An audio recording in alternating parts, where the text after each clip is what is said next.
নমস্কার, ফুডিমি চ্যানেলে সবাইকে স্বাগত জানিয়ে শুরু করছি আজকের রেসিপি। বানাবো টকঝাল মিষ্টি আমের জেলি আচার। আমাদের গাছ থেকে আমি কিছুটা আম পেড়ে নিয়েছি, যেগুলো টুকরো টুকরো করে কেটে নিয়ে ভালো করে ধুয়ে রেখেছি। নিয়ে নিয়েছি বড় কাচের বাটির 1 বাটি মতো ভেলি গুড়। আমি গুড় দিয়েই আজকে আচারটা বানাবো। এদিকে কড়াটাকে খুব ভালো মতো গরম করে একটা ভাজা মশলা বানাবো আচারটার জন্য, যার জন্য 2 শুকনো লঙ্কা দিয়ে একটুখানি নেড়ে চেড়ে নিলাম খালি কড়ার মধ্যে। এবার এর মধ্যে 1 চামচ ধনে, 1 চামচ মৌরি, হাফ চা চামচ পাঁচফোড়ন দিয়ে ভালো করে টেলে নেব এটা।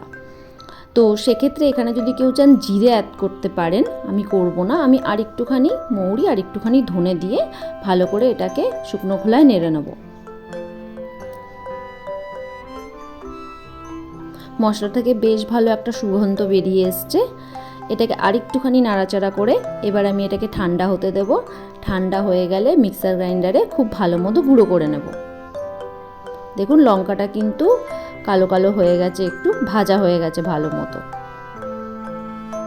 এই দেখুন আমি মশলাটাকে একটা মিহি গুঁড়ো বানিয়ে নিয়েছি। এবার আবার কড়া গরম করে বেশ খানিকটা তেল দিয়ে গরম করে নেব। তার মধ্যে দেব আমি পাঁচফোড়ন 1 চামচ মতো।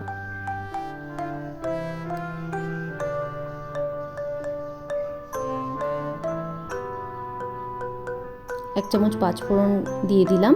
এটা একটুখানি তেলের মধ্যে লাল লাল হয়ে আসলে, ভাজা হয়ে আসলে এর মধ্যে আমি আমগুলোকে দিয়ে দেবো।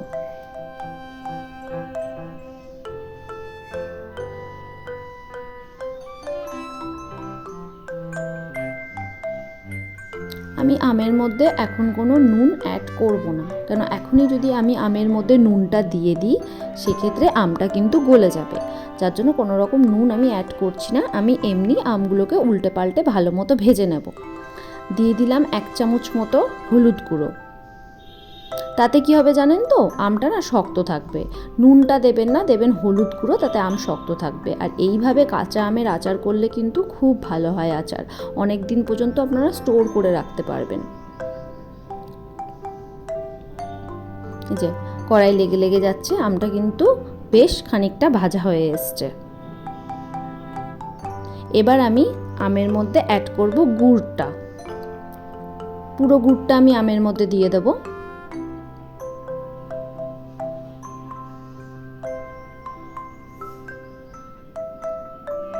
এবার আলতো আলতো করে আমি নাড়াচাড়া করব, যাতে কোনো আম ভেঙে না যায়। গুড়টা গলা অবধি আমি ভালো করে আমটাকে নাড়াচাড়া করতে থাকবো।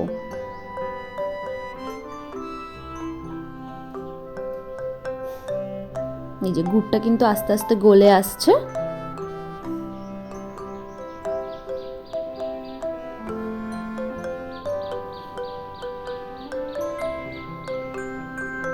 এই আচারটা জেলি টাইপেরই আচারটা হবে, একটু টক ঝাল মিষ্টি জেলি আচার।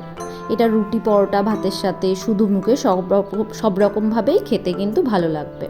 যেহেতু আমি 2 শুকনো লঙ্কা দিয়েছিলাম ভাজা মশলাতে, আর একটু ঝাল ঝাল চাই বলে আমি আর 1 চামচ মতো লঙ্কার গুঁড়ো অ্যাড করে দিলাম।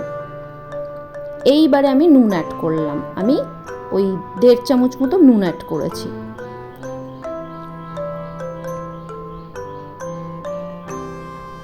এবার ভালো মতো এটাকে নাড়াচাড়া করে নেব।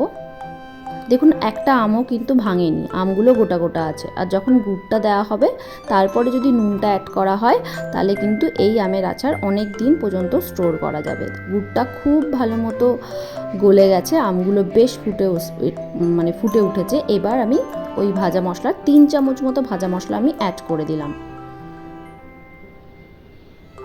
আবার ভালো করে একটু নাড়াচাড়া করে নিয়ে একটু সামান্য ফুটতে দেবো। একদম শুকিয়ে ফেলবো না, তাতে খটখটে শুকনো যদি আমের আচার হয়ে যায় ভালো লাগবে না। একটু জেলি জেলি থাকলেই সেক্ষেত্রে ভালো লাগবে।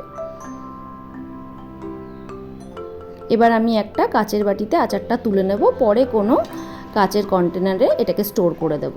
তো এই দেখুন আজকের আমের আচার কিন্তু একদম রেডি। কাঁচা আমের আচার, আম না শুকিয়ে কোনো ঝামেলা ছাড়াই আচারটা তৈরি হয়ে গেল, যেটা অনেক দিন পর্যন্ত স্টোর করা যাবে।